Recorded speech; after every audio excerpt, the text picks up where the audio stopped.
இன்னொரு தடவை யாரு என்ன சொன்னாலும் நீ பொறுமையாவே இருக்க கூடாது லக்ஷ்மி. இத நான் உனக்கு கடைசி தடவையா சொல்லிக்கிறேன்.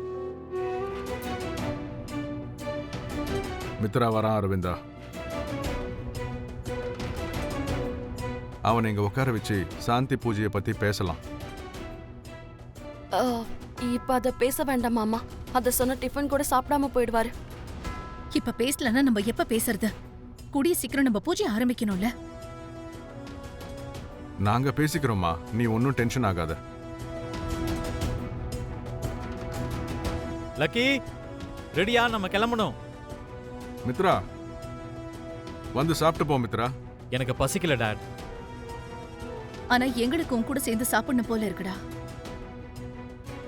ப்ளீஸ் அண்ணா, நம்மலாம் ஒன்னா உட்காந்து பிரேக்ஃபாஸ்ட் சாப்பிட்டு ரொம்ப நாள் ஆச்சு.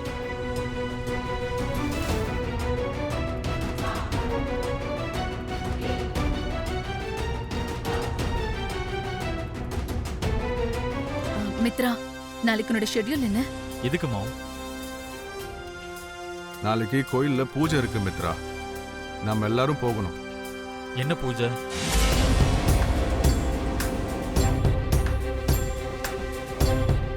சாந்தி பூஜைன்னு. அது செஞ்சா ரொம்ப நல்லதான். பூஜையில நீயும் இருந்தனா ரொம்ப நல்லா இருக்கும் மித்ரா. நீயும் லக்ஷ்மியும் சேர்ந்து அந்த பூஜையை செய்யணும்.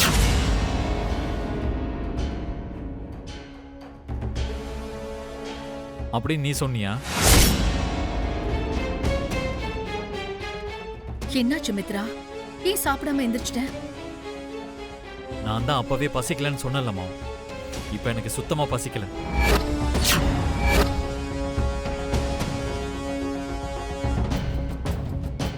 இப்போ நாங்க என்னடா பண்ணோம்? பூஜை தானே செய்ய சொன்னோம். நான் உன் கூட சேர்ந்து வாழணும்னு நினைக்கல. அப்படி இருக்கும்போது உன் கூட சேர்ந்து பூஜை செய்வேன்னு எப்படி நினைச்ச?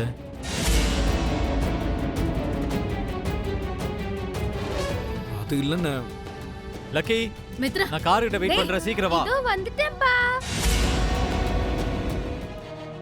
ஆக்சுவலா ஜுன்னு உன் பையனா இல்லையான்னு கூட கன்ஃபார்மா தெரியல. ஆமா மித்ரா, அவன் லக்ஷ்மியோட பையனா இருக்கலாம். ஆனா அவன் உனக்கு தான் பிறந்தான்றதுக்கு என்ன கேரண்டி? இவனை பத்தி எப்படி தெரிஞ்சுக்கிறது?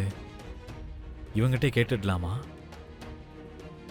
அப்பா, நீங்க ஏதாவது என்கிட்ட பேசணும்னு நினைக்கிறீங்களா? அந்த விஷயம் உனக்கு எப்படி தெரியும்? எனக்கு சும்மா தோணுச்சு. சடனா உனக்கு எப்படி தோணுச்சு ஜுன்னு? தெரியல, நான் இவ்வளோ நாளா அப்பாவை மிஸ் பண்ணல. எப்பவும் நான் அப்பா பத்தியே யோசிக்கிறதுனால எனக்கு அப்படி தோணுச்சு. இப்ப அப்பா தான் உன் பக்கத்துலயே இருக்கார்ல ஜுன்னு? பக்கத்துல தான் இருக்காரு, ஆனா உன்கிட்ட பேசுற மாதிரி அவர் என்கிட்ட பேச மாட்டேங்கிறாரு. அதெல்லாம் ஒண்ணும் இல்ல ஜுன்னு. அப்பாவுக்கு நீயும் நானும் ஒண்ணுதான் இல்லையாப்பா? அது சரி, என்கிட்ட என்ன பேசணும்னு நினைக்கிறீங்கப்பா? நீ சின்ன வயசுல எங்க இருந்த? நான் பிறந்தது மூணார்ல, வளர்ந்ததெல்லாம் டெல்லியில. சமீபத்துல கொஞ்சம் மாசத்துக்கு முன்னாடி அம்மாவும் நானும் இந்த ஊருக்கு வந்துட்டோம். அப்பையில இருந்து ஜுன்னு எனக்கு பெஸ்ட் ஃப்ரெண்ட் ஆயிட்டான். இப்ப எனக்கு பிரதரும் ஆயிட்டான். ஆமா, மூணார்ல நீயும் உங்க அம்மாவும் எங்க இருந்தீங்க? சித்தப்பா கிட்ட. சித்தப்பாவா? அதுதான்ப்பா அர்ஜுன் அங்கிள். சின்ன வயசுல இருந்து என்னையும் எங்க அம்மாவையும் நல்லா பாத்துக்கிறாரு. நாம சித்தப்பாவுக்கு கடமைப்பட்டிருக்கோம் ஜுன்னுன்னு சொல்லி அம்மா என்கிட்ட எப்பவுமே சொல்லிக்கிட்டே இருப்பாங்க. முதல்ல அர்ஜுன் சித்தப்பா தான் என் அப்பான்னு நினைச்சேன். இல்லைன்னு அதுக்கப்புறம் தான் தெரிஞ்சது. உங்களை பத்தி கேட்கும் போதெல்லாம் அம்மா பேசாம அமைதியா இருப்பாங்க. இவ்வளோ வருஷமா எதுக்கு நீங்க எங்களை விட்டு பிரிஞ்சிருக்கீங்கன்னு, எங்களை எதுக்கு பார்க்க வரலன்னு எனக்கு தெரியாதுப்பா. ஆனா சித்தப்பா தான் எங்களை ரொம்ப நல்லா பார்த்துக்கிட்டாரு. உங்களுக்கு அம்மாவை பிடிக்காதுன்னு 2 நாளைக்கு முன்னாடி தான் தெரிஞ்சது. அதனால தான் நீங்க எங்களை விட்டு பிரிஞ்சு இருந்தீங்களாப்பா? அம்மாவுக்கும் உங்களுக்கும் ஏதோ சண்டை ஆயிடுச்சு. அதனால தான் நீங்க அம்மா மேல கோவமா இருக்கீங்க. இது என்னால நல்லா புரிஞ்சுக்க முடியுதுப்பா. ஆனா உங்களுக்கும் எனக்கும் தான் எந்த சண்டையும் இல்லலப்பா. அப்புறம் எதுக்கு என் மேல கோவப்படுறீங்க? இவ்வளோ நாளா நான் நீங்க வருவீங்கன்னு ரொம்ப காத்துக்கிட்டு இருந்தேன்ப்பா. கடைசியில நீங்க தான் என் அப்பான்னு தெரிஞ்சதும் நான் ரொம்ப சந்தோஷப்பட்டப்பா. ஆனா நீங்க என்னடானா அம்மாவை வெறுக்கிற மாதிரி என்னையும் வெறுத்துக்கிட்டு இருக்கீங்க. நான் அப்படி என்ன தப்பு செஞ்சேன்ப்பா? ஆனா உங்களை எனக்கு ரொம்ப பிடிக்கும் தெரியுமாப்பா. அதனால தான் நீங்க வேண்டான்னு சொல்லியும் அம்மா கூட இந்த வீட்டுக்கு வந்தேன். அன்னைக்கு உங்க பக்கத்துல தூங்குனேன். லக்கிய ரிக்வெஸ்ட் பண்ணி இப்போ உங்க பக்கத்துல உட்கார்ந்துட்டு இருக்கேன். இன்னும் உங்களோட சேர்ந்து நிறைய விஷயம் செய்ய வேண்டியிருக்கு. நான் நிறைய கனவு கண்டிருக்கேன்ப்பா. டோன்ட் வரி ஜுன்னு, அப்பா நீ கண்ட கனவெல்லாம் நிறைவேற்றுவாரு. என்ன பாத்துக்கிற மாதிரி உன்னையும் நல்லா ஹாப்பியா பாத்துப்பாரு. அப்பா கூட இருக்கிறதே எனக்கு ரொம்ப ஹாப்பி தான் லக்கி. எனக்கு வேற எதுவும் வேணாம். இவ்வளோ நாளா நான் அப்பாவை மிஸ் பண்ணிட்டேன்ல, இனி எப்பவுமே மிஸ் பண்ண கூடாது. அவ்வளவுதான்.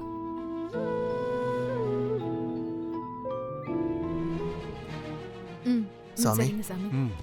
அரவிந்த் அம்மா லைன்ல இருக்காங்க. நான் சொன்ன பூஜையை பண்ணுங்கம்மா. சரிங்க ஐயா. வாங்க. சரிங்க சாமி. வரோம். சொல்லுமா. வணக்கம் ஜோசியர் ஐயா. ஒரு பிரச்சனை ஆயிடுச்சு.